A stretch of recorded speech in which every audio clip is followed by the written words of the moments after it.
guys being here. And without further ado, I will pass it over to you, Connor. Thanks.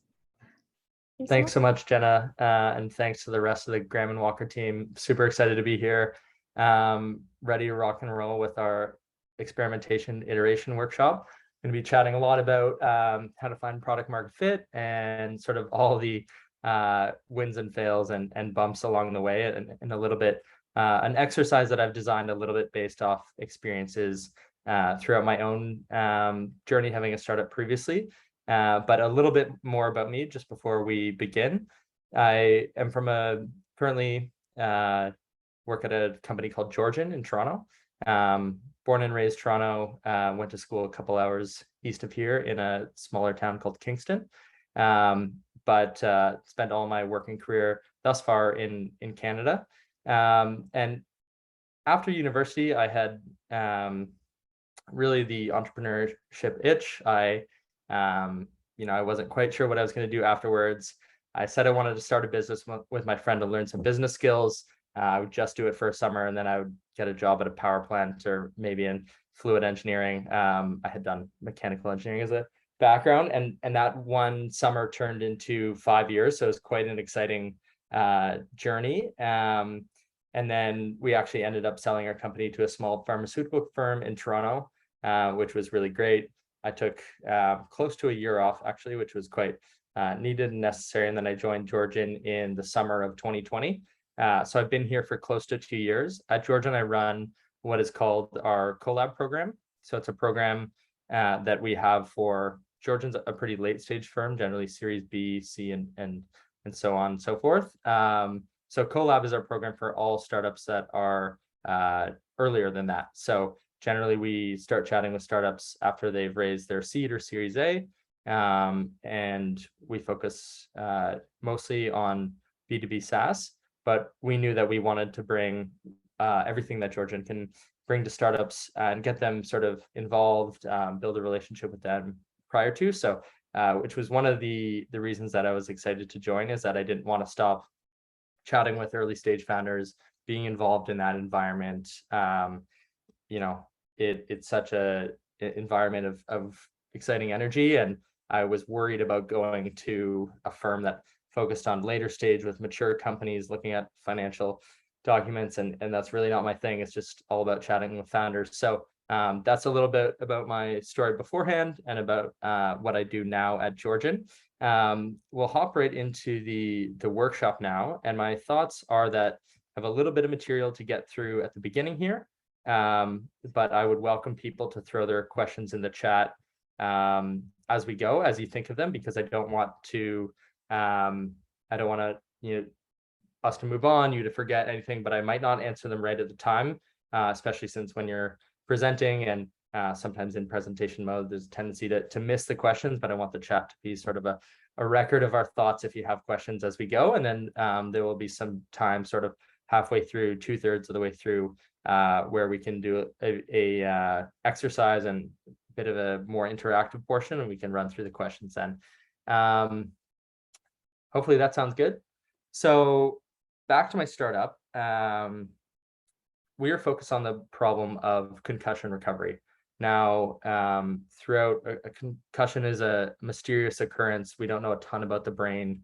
We know a little bit about recovery, but it's so different from person to person and can be quite a up and down experience. We weren't focused on diagnostic, and we weren't really focused on treatment. We were just focused on helping people feel like they can use computers again in their lives, because computers are often a really tough trigger for people with concussions. For a variety of reasons, the screen has a really bright backlighting. It's also refreshing at 60 times a second, which can be totally fine, or even sometimes a little bit much on our healthy brains. But for somebody with an injured brain, that sort of stimulus, that frequency is just too much for both our eyes and visual processing to deal with. So it can really quickly trigger symptoms. So my co-founder and I understood this problem from having friends who had previously had concussions or different associated brain injuries or eye disorders where the same sort of attributes of LCD screens were an issue. And so we thought to ourselves in a pretty simple manner, is there a type of computer screen that someone can use that didn't have these sort of irritating or harmful aspects? So we started looking at the technology of e-paper. So Kindles, Kobos, I think many people are familiar with those types of e-reader screens. They're mostly used for books. They're mostly used for displaying like a page of text once a minute and moving on to the next one. So we had a bit of an engineering challenge ahead of us where we wanted to actually create a secondary monitor that you would use either as a substitute or with your computer screen, just like you might have two monitors in your home office. And use an e-paper screen, which fundamentally works quite a bit differently than an LCD screen, but it doesn't have that refresh rate and it's not backlit. So we thought if folks suffering from post-concussion syndrome were using this, they might not have as tough a time. You know, you're still concentrating, you're still doing a type of work that might be difficult in recovery, but wouldn't have as tough a time as using your regular computers. And of course, as we know in our experiences through the pandemic, if you can't use a computer screen at all, school and most types of jobs can be really difficult, and that can be a final obstacle. So we spent about 1.5 years building the technology. We spent about 1.5 years in research trials at a hospital in Toronto with a quite world-renowned concussion doctor here. And then we spent about 1.5 years both figuring out manufacturing and going out and selling the screen into the world. We had a variety of different channels, a variety of different cost models. And part of our experience and what I wanted to chat with everyone about today is that a lot of that changed over time, but we probably were not as quick at adapting and making adjustments as we could have been. So I want to bring us back to the business model canvas here. Hopefully most people were at the session with Ben a few weeks ago. If you weren't, that's totally fine. Ben walked through a framework that we talked about at Georgian called Where Do We Play and How Do We Win? We call it the CRO pyramid. And it touches on a number of aspects of this business model canvas. And the reason why we hone in just on a few areas are that at the stage at which we see companies, a lot of the time they will already have sorted out their product and already sorted out a number of aspects of their business. So we focus just on a couple of areas here. Generally on the go-to-market side, and that's what Ben's workshop would have all been about. We're not going to walk completely through the business model canvas today. If you haven't done it, I would really suggest it. It's a wonderful exercise, helps people think pretty holistically about your startup. But we had made the mistake of thinking that the business model canvas is something that you might just do once. So what I have here is I went back and I found from 2016, an exercise where we had done a business model canvas. However, in looking through this, and the point I want to stress today is that I almost laugh when I read through, and that almost all of it is wrong. We knew the types of people that we thought we could sell our product to. We knew what we had created as a product. Everything else, cost structure, revenue streams, channels, partners, resources, even segments, useful for concussion people, but who's going to use versus who's going to buy, a very different question in many businesses. So it was funny to see that almost everything of our first assumptions was incorrect. And I just want to highlight here revenue streams, channels, these two at the top here, all extremely critical for that elusive, what you hear all the time as product market fit. The reason why in businesses that finding and achieving product market fit is so crucial is because it can make our lives better in so many other areas, and we can focus on other aspects of the business. So when you read about it online, if you hear people talk about it, if you are confident in that you found it in your business yourself, you'll see a ton of different definitions, a ton of different ways that it is described. And the reason being, it is in its nature a lot more of a feeling than it is an exact sort of dictionary definition. I have this really helpful description of it from HubSpot here that kind of breaks it down in pretty plain language, but it's something that allows you to run the business on all cylinders. your product solves a problem for the market you're selling it to, and you can easily access that market is kind of what it comes down to here.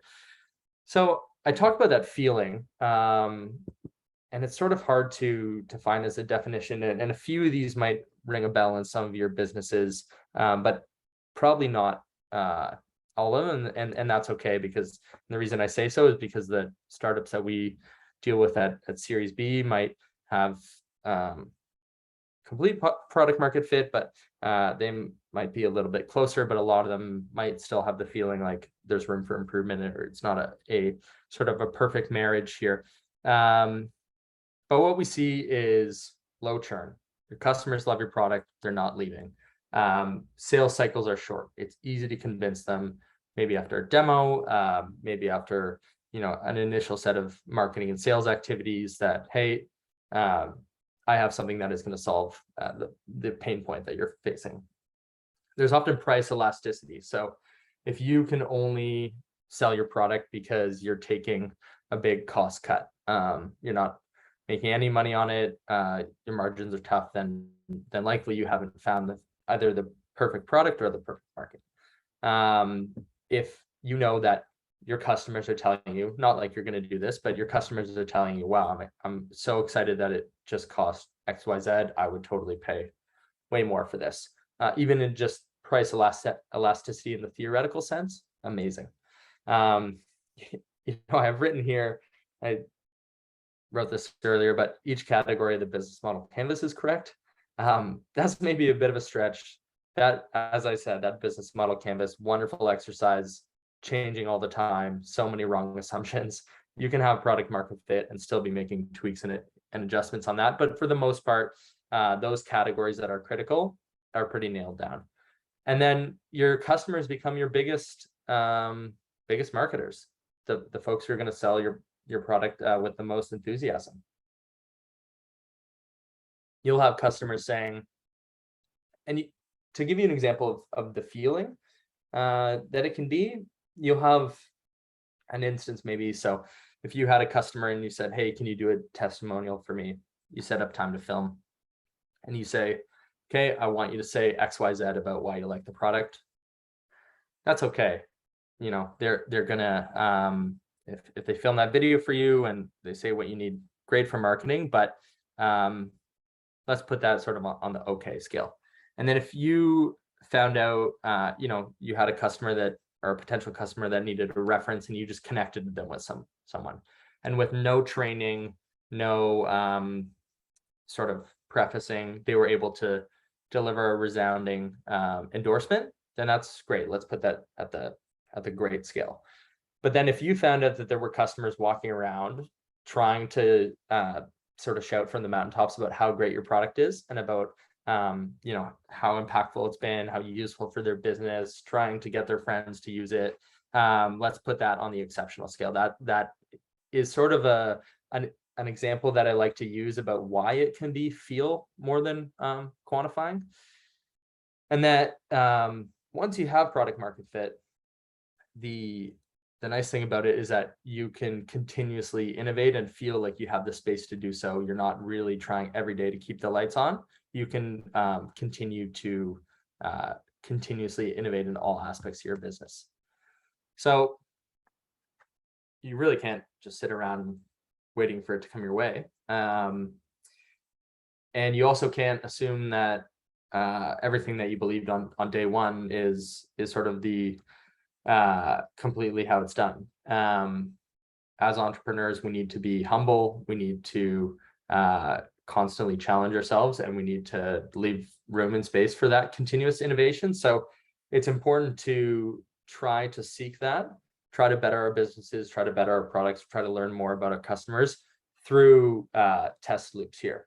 So coming up with a hypothesis, designing an experiment or an MVP, and I'm not necessarily talking about the type of MVP in the product sense, where you're going from nothing to something that will just get the job done to test theory.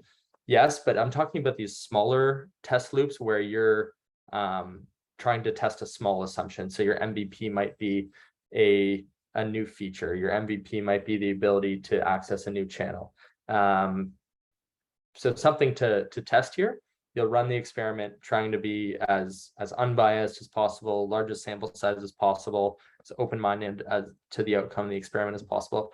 You'll collect data and evaluate, and then you'll either keep running this loop, you'll design new experiments to test new aspects of your business. But this is basically a constant cycle, or should be a constant cycle for every startup. So in terms of what to focus on for these experiments here, we can bring it back to the business model canvas. You can be testing your solution, the value prop you deliver. Have we solved this problem in the right way? You can test the segments we're going after, the segments of the market. You can test the types of channels that you're using to access these segments. You can also be testing the revenue model. I'll give a few examples of these for our monitor in a moment, but basically, well, you can run these experiments on any aspect of the business model canvas, but these are useful areas to start in order to reach product market fit. So, few things to keep in mind. You'll probably be wrong a lot. We know that we were constantly wrong. You want to be lean with these experiments. You want them to be specific so that you're going to have a tangible outcome or tangible learning. And also that we know that it's a continuous process. Like I said, it's not an end state, it's a loop that you're running all the time. And then just from a focus perspective, there's so much going on. Like I said, we're all trying to keep the lights on. We're all trying to push the roller boulders up the hill. So we can't be running so many experiments at once. You want them to be pretty quick so that you're going to learn something quickly, and you want basically not to spread yourself too thin here. So just want to look back at my original business model canvas. I'm not going to read out the whole thing to you here, but I just want to give a few examples of ways in which we had an initial assumption, rolled with it, didn't change for probably too long, and wasted a bunch of time. So number of categories here, really critical categories: segments, channels, key partners, revenue structure, key activities. Like I said, we were pretty confident about our value proposition. We knew that the monitor did help people with concussions use their computers, but in the end, we didn't know a lot more than that. So an example being on the channel side, on the segment side, we and as many might assume, concussions, football, hockey, soccer, kids playing sports, who connected with sports has a ton of money. Well, we know the pro leagues have a ton of money, probably pretty hard to access. They're being pitched up all the time. Okay. Youth sports, a bit fragmented and maybe hard to access. Okay, so post-secondary sports, NCAA, both areas, lots of money in it, maybe a bit more centralized to try to access, maybe a bit easier to access. So a bunch of these assumptions starting to come together, and thinking maybe that sounds somewhat logical. We spent about 6 months trying to have that as our primary sales motion, calling every Division 1, Division 2, Division 3 NCAA school, trying to chat with them about their sports, primarily football and hockey, and their contact sports, trying to see if they would buy monitors, if the teams, the schools would buy monitors, if the teams themselves would buy monitors.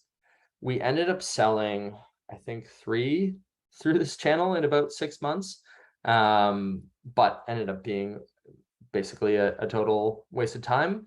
The biggest learning, which we could have tested and understood a lot sooner, was that when a person has a concussion as a result of playing NCAA football, they're treated acutely by the team in the first few days, and then they go and see occupational health, the department or organization at the school that would see anybody who fell off their bike on campus as a result. So we were really trying to talk to and have conversations with these people constantly who A, weren't the buyers, B, sometimes didn't have the budget for it, C, didn't actually deal with anyone with concussions. So wasted a huge amount of time there. Another example, cost structure. You see here down below, screens cost $360, computer boards $75, add in some other costs. We thought we were sorting this out for $500, and then we were going to sell them a little bit of a markup, $750, and some of our original pitch decks say $750. We ended up selling the monitors for $2,500. They're way more expensive to create, even with scale of manufacturing. So much of this was wrong, and we were sort of making it up as we go, but interesting to initially pitch. Probably could have validated this sooner, talked to other hardware startups a little bit more. We kept hearing from hardware startups that it takes $2 million to bring a product to market if you're absolutely super lean. And we just sort of kept ignoring it because we didn't have $2 million and wanted to keep going. But definitely some areas to learn from it. Cost structure, revenue streams. We were selling the product for $2,500. We did that for quite a while. Over time, we, naturally, so many people need this for a temporary amount of time. They recover from the concussion. And we learned that a rental model, renting these devices out we actually were renting them for $400 a month. And yeah, I think down here it said $40 a week. That was based off that other cost structure. Wasn't going to be possible. But all of this was something that we had to learn as well. That ended up being an incredible revenue stream because unfortunately, a lot of these concussions are pretty long-term. And at $400 a month, a lot of people just ended up buying them outright. But the rental model also allowed a lot of larger businesses who, based on, for different accounting reasons, little lucky things that you learn here and there. But the point being that this was a lot of initial assumptions. We try to run with them for too long. We kind of learn the hard way, and you can definitely iterate and test a lot of these experiments quite a bit quicker. So I wanted to hop into sort of remembering all these on the fly, but I have them. I have them here as well. The one I didn't mention as well is that we really didn't spend anything on digital marketing. And for a mostly consumer product, sometimes the hardware was purchased by businesses. That was a huge miss. Massive market, totally could have been spending a lot more in that area. But the point being, we survived. We ended up selling our company. Things worked out well, but a lot of headaches could have been absolved, or we could have made more progress sooner if we were coming back to this original first principles business model canvas more often, realizing sometimes how wrong it was and running these experiments a little bit quicker. Now, sometimes, to our credit, in the world of medical hardware, sometimes a little bit tough to run your experiments, but in a quick fashion. But when you think of, that's an excuse because it's just on the solution side. So many of those things involve sales and marketing, and there's a whole host of things that we could have done a lot better. So that's a lot of talking all at one go.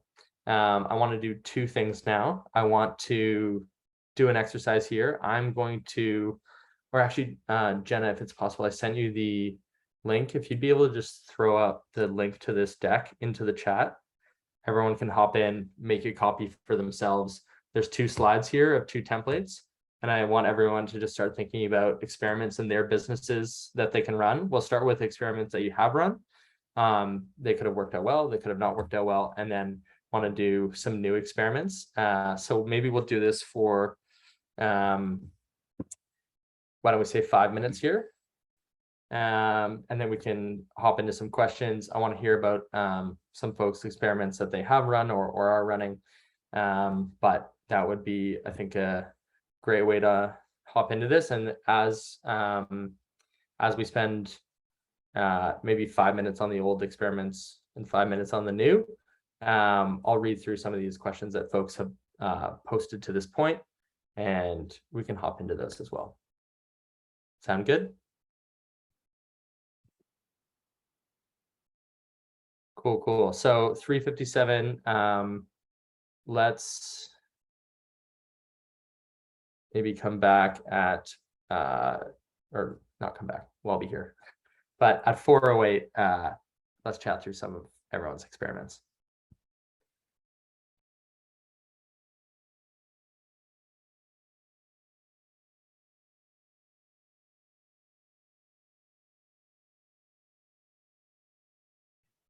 Play some like waiting music. One second. All right, on. Thanks, Jenna.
Oh, the glorious mute and unmute.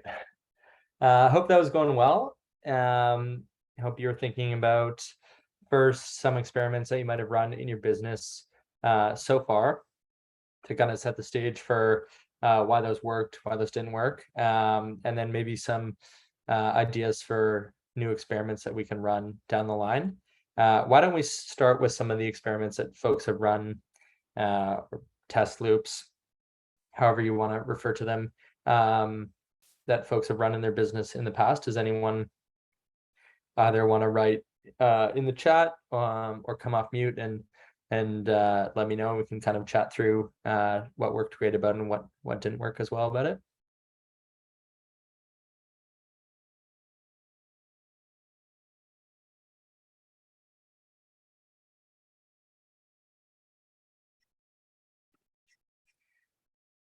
While everyone's giving that some thought, so I had a question in the chat here from Meredith. Yeah, Meredith. So it was a pretty long road to the first sort of usable prototype. We were trying to make a piece of hardware that hadn't been done before. Also using a technology that had only, so it had been around for a while. E-paper had kind of been around for about 20 years, but it had really only been used for pretty singular use cases where it was refreshing once, showing an image, and then taking a long time to update again, either think sort of changing a page on a book, or what it's often used for is sometimes in maybe bus stations or storefronts where you're displaying like a timetable or price, and that might get updated once a month because it's really low power, but you can still update it digitally. So we were trying to be able to update it constantly as fast as you would use a computer screen. But we were able to confirm the market, or at least have some initial solid assumptions beforehand. So what we did is we took old Kindles and Koos, kind of hacked into them.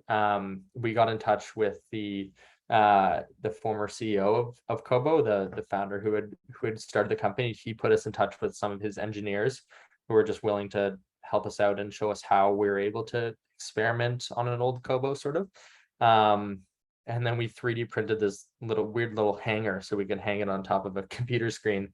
And we turned the computer screen off and would have people do reading exercises, have people with longer term concussions basically do reading exercises on Kindles and sort of report some focus group style feedback. Or we would just give larger e-readers, like 13-inch ones, to people who were struggling with concussions. And we didn't say use this like a computer, but we said, hey, could you try to read some PDFs on this like you're reading off a computer, and tell us whether you feel more similar to you're reading a book or more similar to a computer screen. So we spent about 6 months running these sort of little types of experiments, and we had confirmed that all this time as well. That was with the folks sort of anecdotally with concussions, and we were also constantly speaking with neurologists and people who had PhDs in concussions. So we had sort of had this chats all along the way, and then we had to spend close to a year even in that time still building the device basically. But yeah, Meredith, why don't you tell us a little bit about your business? Answered my question. I think I'm in the process of just sort of finishing out our first hypothesis with an MVP, and now hopefully go to market launch in the next couple of weeks. So my hypothesis, and actually I'll read it because it's easier for me. Yeah, perfect. Was kids and families are unaware of the growing list of incredible kids audio content, podcasts, and audio stories because discoverability is very challenging. And the subject of the test for us was to create a database of kids podcasts podcasts and share that with friends and family. And then we ultimately ended up creating an MVP of a podcast app for kids, and then created a bigger sort of test market of friends and family and extended family, and had kids give us feedback on, what they liked and didn't like, and really ultimately whether or not they were able to discover things that they hadn't heard of before. And the feedback that we got from every single family that got access to the app was that kids discovered something new that they had never heard of before. And so we went forward with additional development, and are launching in mid-July in the App Store with a real app. But there's still a ton more to do, obviously. And I went forward and outlined some additional experiments that we need to do, because there's a second piece of the market that still has to be solved, which is content creators, in theory, right, need to be compensated if we have a paid app at some point. Right. So you were thinking, if we can solve the discoverability, people might not listen to kids' audio now, or kids might not listen to audio content in the way that adults do now. If we were able to solve some of the discoverability problems, they would A, start, and B, start listening to a broader range of content that they might currently. Yeah. Were any of the sort of kids and parents already listening to something else, and they were able to discover more variety with your solution, or were they all fresh listeners? It was a combination of both. So I would say 50% of the parents already had a list of podcasts that their kids listened to, and they would listen to them on whatever app that they were currently using, whether it was, Apple Podcasts, Google, Spotify, whatever. And then they downloaded our app in test flight and were like, oh my gosh, I thought we knew all of the podcasts that were out there, but our kids found so many more that they had never heard of before. This is so great. And then I got a ton of feedback from parents that were like, oh, my kids won't listen to podcasts. They're not interested. And my response was, I don't think you've exposed them to the ones that they would be interested in. Tell me what they're interested in, and I'll give you a list of things I would recommend. So we created kind of a recommendation engine within the MVP, which was give us your age, and then select from this list of categories that your kids are interested in, and then we'll give them podcasts to listen to based on those categories. Oh, that's fantastic. I, as an avid podcast and audiobook person now, I never started as a kid, and maybe with your app I would have. Yeah. What are some of the, and that sounds like a perfect experiment, relatively, as some can go, relatively low cost, quick enough. Collected some data and moved for it. So well done with that. What are some of the ones you said you've been thinking about, other things that you want to test either just before launch or after launch? What are some of these other things you're thinking about? So the biggest, I think, hurdle now is we are launching with a free app, a free version of the app. And I think the main obstacle to kind of surfacing up a paid for version is that content creators want some sort of compensation fairly, right? If we're going to get paid by using their content in our app. So we have to figure out what is the best way for us to monetize and then share that, revenue with them. So experimenting on, and I really think it depends on sort of how many subscribers we have, right? We can't just write a check for $5,000 per, podcast creator when we're only making 500. Right. So, absolutely.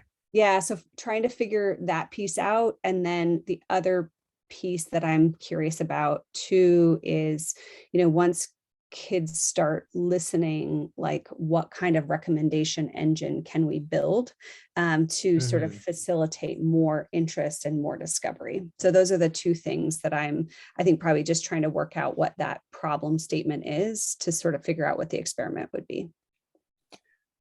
on the just ask a question about the cost structure, and then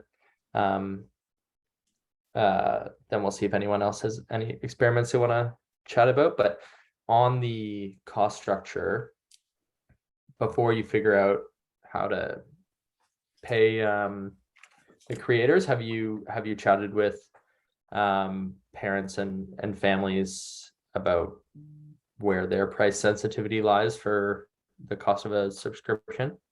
Yes, I think during How have those chats gone? mostly well. There's two flavors of parents. One, parents who are more than willing to pay a subscription fee if they're, no commercials and it's, easy to use and the fee is, moderate.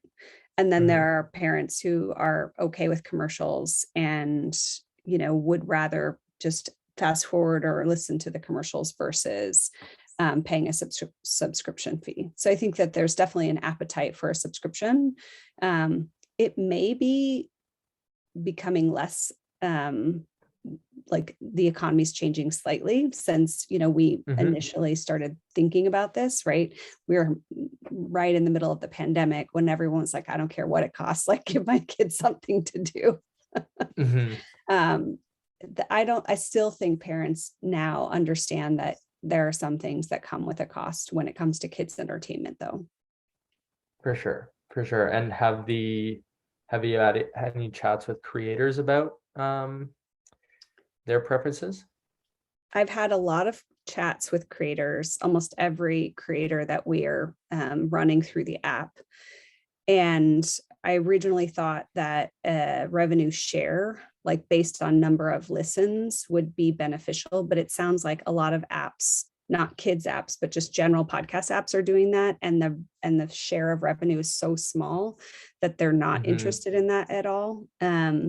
And so I have actually a call with a consultant tomorrow about like a licensing fees. That seems like maybe a more and licensing fees based on kind of like the bucket of listens. So like between 50,000 to 100,000 listens, you get this license fee, and the bigger your audience is, maybe your license fee is bigger. Absolutely. That's a really good example of something where it's good that you're having those chats, because you could just go for ages with that assumption and, oh, I'm sure that'll work itself down the line, but something that you want to test early, especially when like a house of cards at one of the bottom pillars, and on a two-sided marketplace, the cost structure of one can be pretty pivotal for the other. So great. That's a great example of one where it's easy to just have that assumption. So good that you're exploring it. Awesome. Thank you. Yeah, no problem. Is there anyone else who would like to chat through sort of experiments that they run in their business so far, experiments that they're gonna run, but they're not quite sure how to design it? Anything that comes to mind?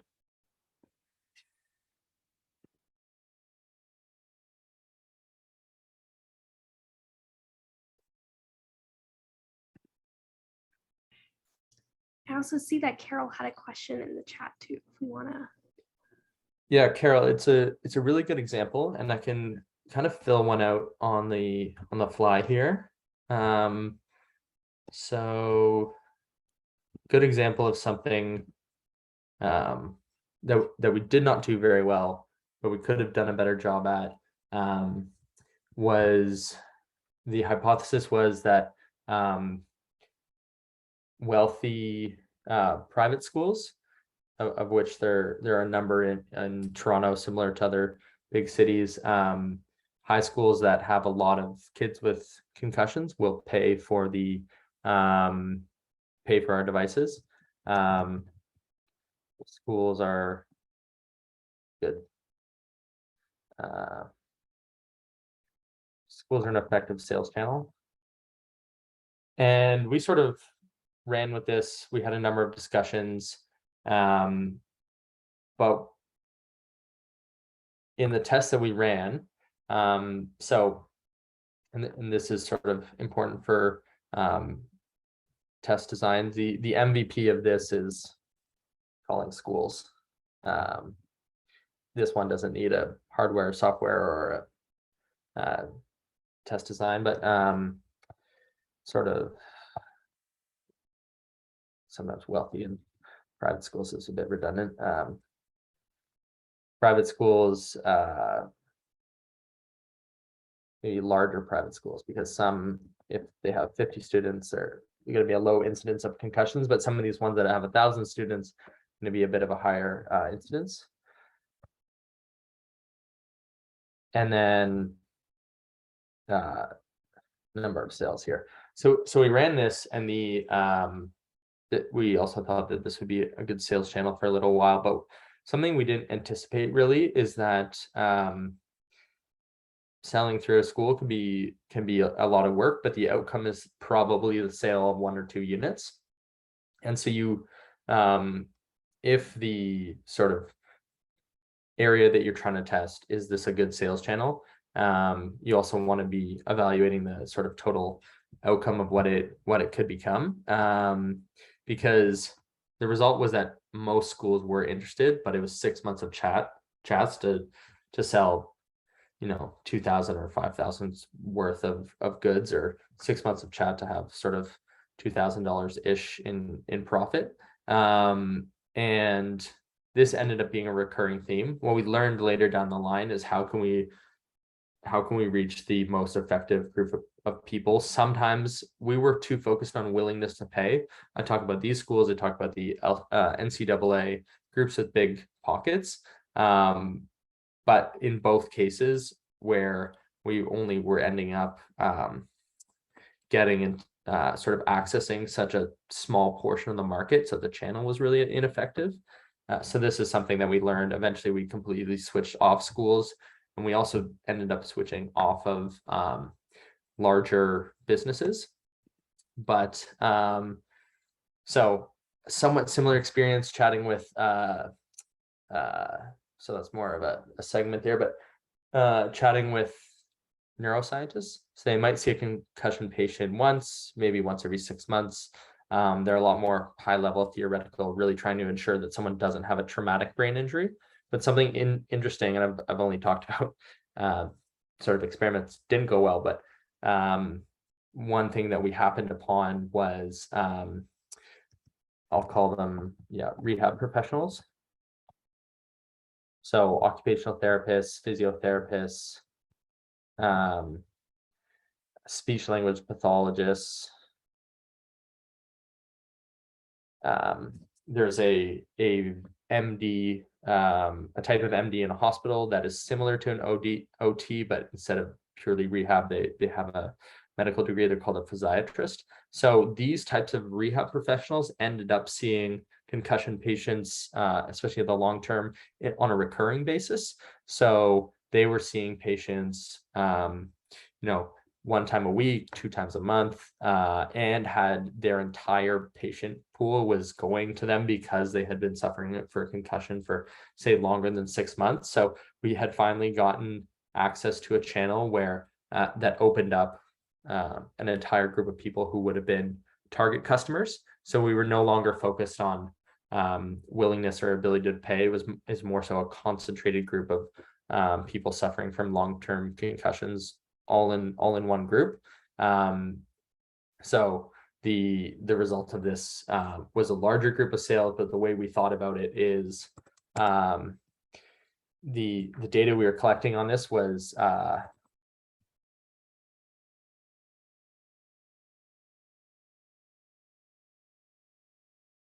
number of patients per professional. So whereas previously, and frequency of visits as well. So we both collected this data by calling these professionals and getting in touch with professional organizations like the Occupational Therapists of Canada. And it ended up being a really effective sales channel for us, but not one that we discovered until a little while into our journey. But it's just a good example of how, if we go back to this initial business model canvas, there is nowhere on here with recovery professionals. And for too long, we didn't really challenge that assumption. because we just thought, oh, once we get to it, once we have devices in our hands, once I've built my solution, it's gonna sell itself.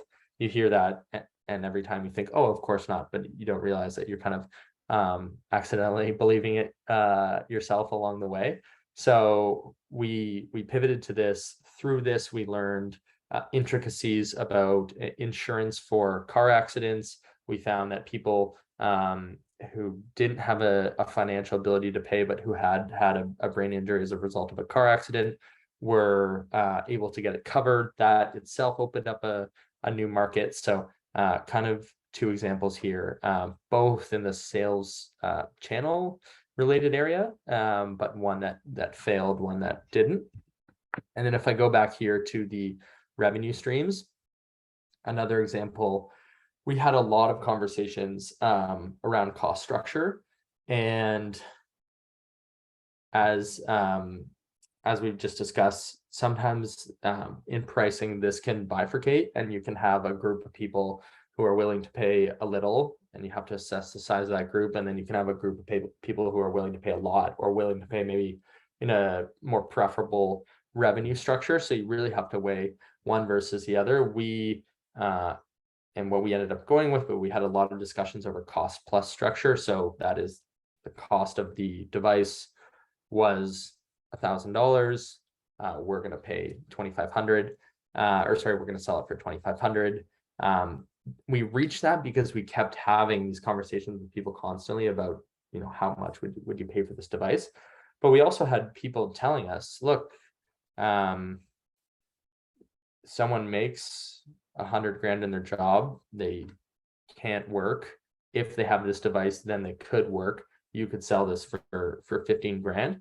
We didn't really feel very comfortable with that, and we didn't end up going that way. But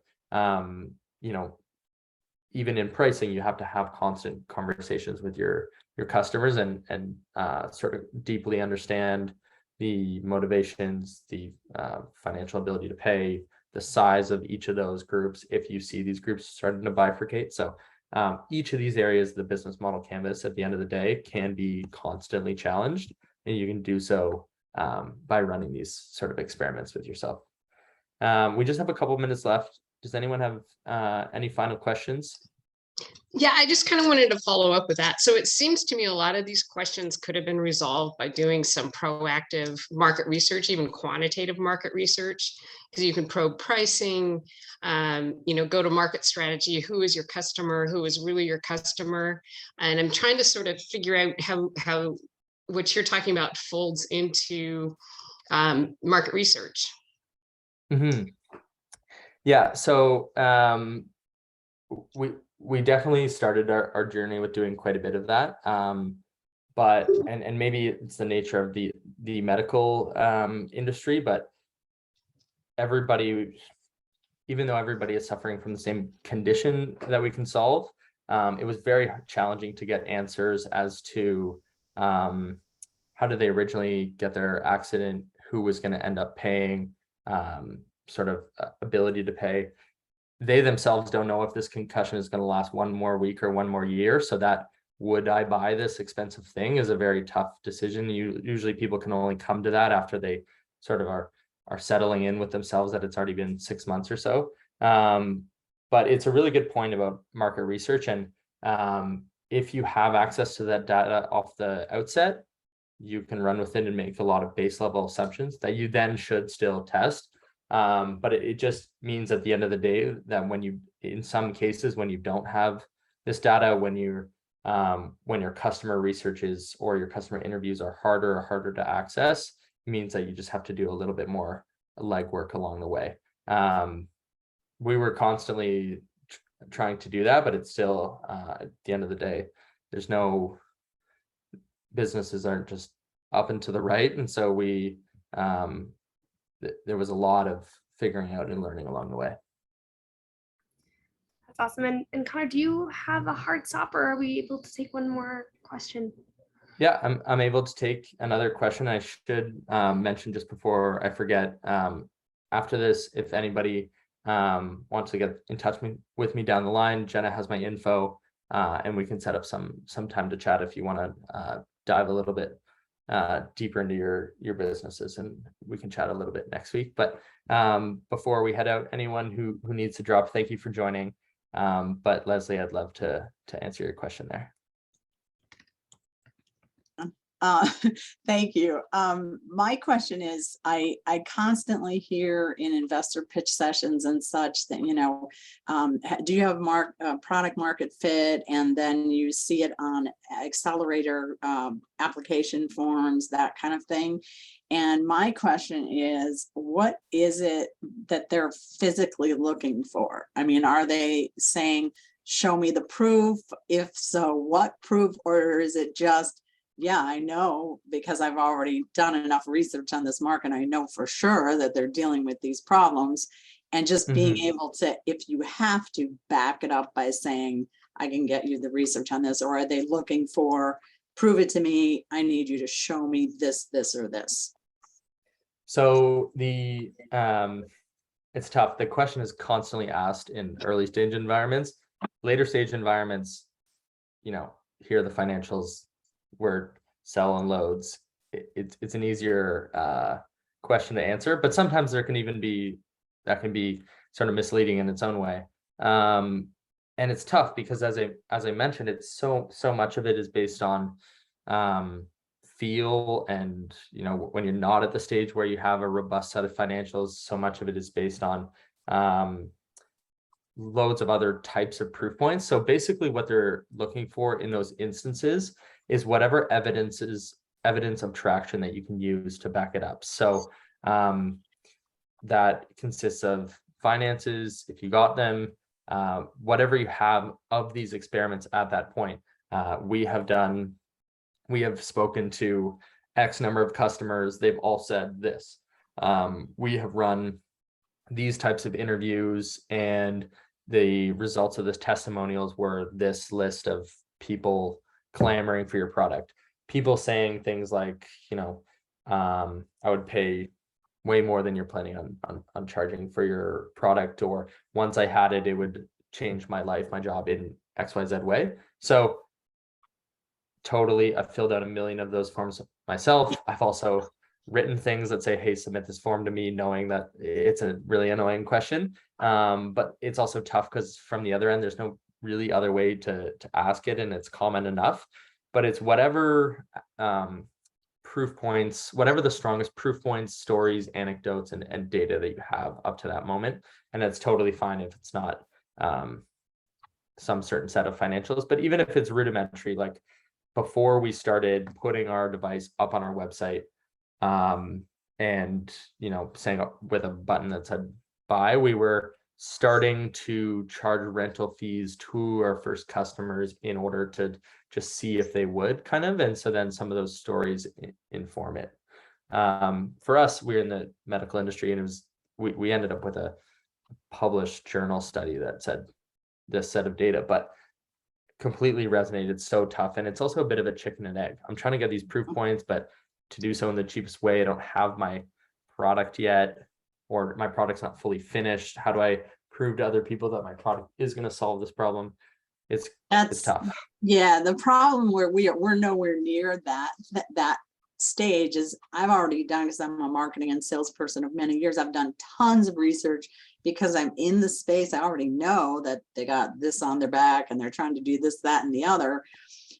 My biggest challenge is getting to these people, which is shocking because I'm a marketing and salesperson, but you reach out to them, whether it's a CSO officer or a head of HR or whatever on LinkedIn, say, hey, can you spend half an hour with me? I just have about 20 questions for you, whatever, just doing some validation. You either don't hear back or you hear, well, thanks, but whatever. And then on the association side, I know the associations, and there are a whole bunch of different kinds of associations. And you go to them and they're like, well, and they've got the buyers, they've got the companies that are part of this association. And they're like, well, we can't really do a survey in our newsletter or whatever, because it'll appear like we're endorsing you. And so it's just this frustrating getting that access to these people. We've even done on the internet, putting the surveys up and putting them in certain places, you know, in our social media campaigns, you know, and saying, oh, hey, you know, fill out this survey or whatever.